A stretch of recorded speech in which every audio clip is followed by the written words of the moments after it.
Good morning student. પાઠ 11 પ્રકાશ, પડછાયો અને પરાવર્તન, જેની અંદર આપણે સ્વાધ્યાયના પ્રશ્નના જવાબની ચર્ચા કરી લીધી છે.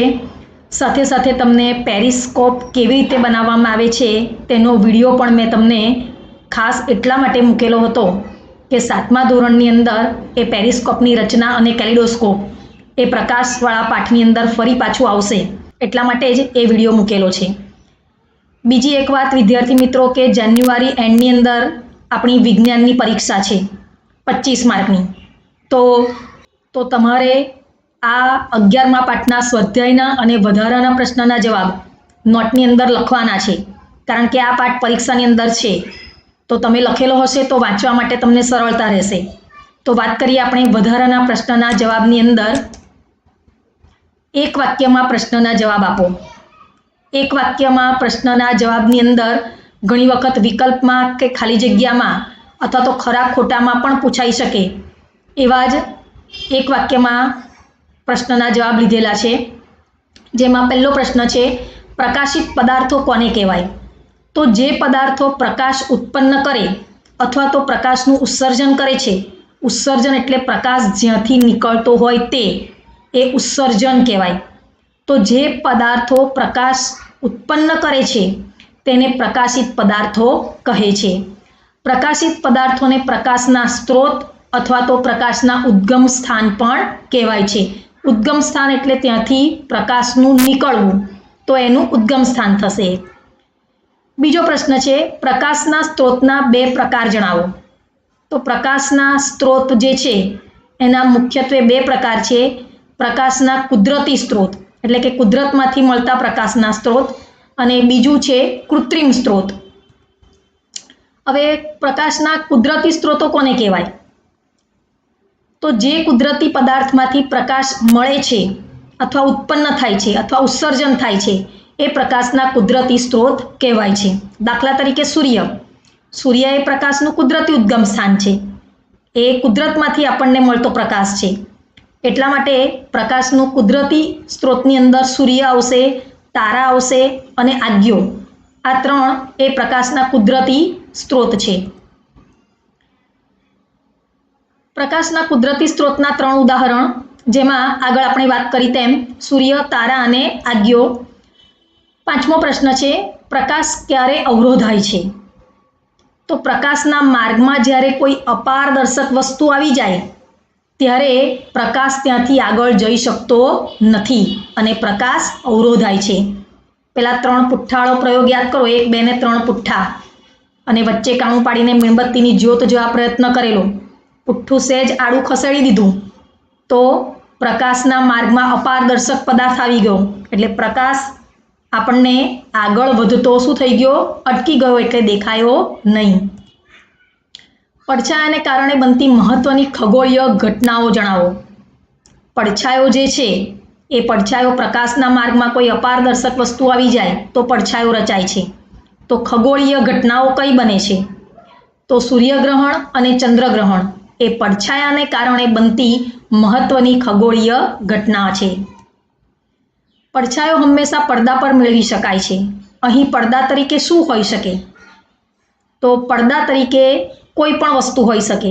જમીન પર પણ પડછાયો પડે છે, ભીત પર પણ પડે છે, કાપડનો પડદો હોય તો પણ મળે છે, કાગળ પણ પડે છે, ઇમારત કે અન્ય સપાટી પણ હોઈ શકે જ્યાં પડછાયો આપણે મેળવી શકીએ છીએ. 8મો પ્રશ્ન છે, વસ્તુ ક્યારે દેખાય છે?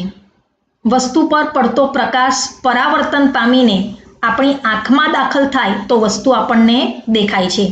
અંધારામાં વસ્તુ નથી દેખાતી, પણ જ્યારે લાઇટ ચાલુ કરીએ છીએ એટલે પ્રકાશ એ વસ્તુ પર પડે છે અને પ્રકાશનું પરાવર્તન આપણી આંખમાં દાખલ થાય છે ત્યારે આપણને વસ્તુ દેખાય છે. કયા પદાર્થનો પડછાયો પડી શકે નહીં? તો પારદર્શક પદાર્થનો પડછાયો પડી શકે નહીં. કેમ? વિચારો જો. કારણ કે પ્રકાશ એક પારદર્શકમાંથી આરપાર પસાર થશે અને આપણે પડછાયા માટે કેવો પદાર્થ જોઈએ છે? અપારદર્શક. યાદ રાખજો. એટલે પારદર્શક પદાર્થનો પડછાયો પડી શકે નહીં. વ્યાખ્યાની વાત કરીએ. પહેલી વ્યાખ્યા છે પારદર્શક પદાર્થ. જે પદાર્થમાંથી પ્રકાશ સંપૂર્ણ પસાર થઈ શકે તેને પારદર્શક પદાર્થ કહે છે. બીજી વ્યાખ્યા છે અપારદર્શક પદાર્થ, જે પદાર્થમાંથી પ્રકાશ પસાર થઈ શકતો નથી તેને અપારદર્શક પદાર્થ કહેવાય. પારભાષક પદાર્થ, ત્રીજી વ્યાખ્યા છે પારભાષક પદાર્થ, જે પદાર્થમાંથી પ્રકાશ અંશતઃ એટલે થોડોક પસાર થઈ શકે તેને પારભાષક પદાર્થ કહેવાય. ચોથી વ્યાખ્યા છે પડછાયો. પ્રકાશના કિરણોના માર્ગમાં કોઈ અપારદર્શક વસ્તુ આવે તો પ્રકાશના કિરણો તેમાંથી પસાર થઈ શકતા નથી. આથી જ વસ્તુની બીજી બાજુએ અપ્રકાશિત વિસ્તાર રચાય છે, જેને આપણે પડછાયો કહેવાય છે. પાંચમી વ્યાખ્યા છે પ્રકાશનું પરાવર્તન. કોઈ પણ વસ્તુની સપાટી પરથી પ્રકાશના કિરણો અથડાઈને પાછા ફરવાની ઘટનાને અથવા તો ક્રિયાને પ્રકાશનું પરાવર્તન કહે છે. આપણે પ્રયોગ જોયો છે, ટોર્ચ અરીસા ઉપર મારેલી અને ટોર્ચનો પ્રકાશ અરીસા ઉપર નાખેલો હતો અને એ પ્રકાશ અરીસાને અથડાઈને ભીંત પર ફરી પાછું આપણને પ્રકાશનું પરાવર્તન જોવા મળ્યું હતું. તો વ્યાખ્યા પણ આપણે એ રીતે જ લખીશું. ફરી વખત સમજજો બરાબર. કોઈ પણ વસ્તુની સપાટી પરથી પ્રકાશના કિરણની અથડાઈને પાછા ફરવાની જે ઘટના છે અથવા તો ક્રિયા છે તેને પ્રકાશનું પરાવર્તન કહે છે. વર્ગીકરણ છે નીચેના પ્રકાશમાં કુદરતી સ્ત્રોત અને કૃત્રિમ સ્ત્રોતમાં વર્ગીકરણ કરવાનું છે. પ્રકાશના સ્ત્રોત આપેલા છે તે જોઈ લઈએ. સૂર્ય, મીણબત્તી, ઇલેક્ટ્રિક બલ્બ, તારા, આગિયો, ફાનસ, ટોર્ચ, ટ્યુબલાઇટ અને અગ્નિ. આમાંથી આપણે બે ભાગમાં વર્ગીકરણ કરવાનું છે. આમાંથી કુદરતી સ્ત્રોત કયા છે અને કૃત્રિમ સ્ત્રોત કયા છે. તો પ્રકાશના કુદરતી સ્ત્રોતમાં સૂર્ય, તારા અને આગિયો. સૂર્યને પોતાનો પ્રકાશ છે, તારા પણ સ્વયં પ્રકાશિત છે અને આગિયો પણ પ્રકાશ આપે છે. આ ત્રણે ત્રણ કુદરતી સ્ત્રોત છે. જ્યારે કૃત્રિમ સ્ત્રોત એટલે કે માણસે બનાવેલા,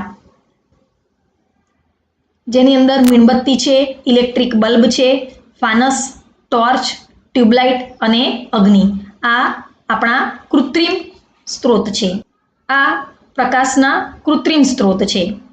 તો આની સાથે આપણે વધારાના પ્રશ્નના જવાબની સમજ અહીંયા પૂર્ણ કરીએ છીએ. આના પછીના વિડીયોમાં કારણો બાકી છે અને તફાવત બાકી છે તેની સમજ આપીશ.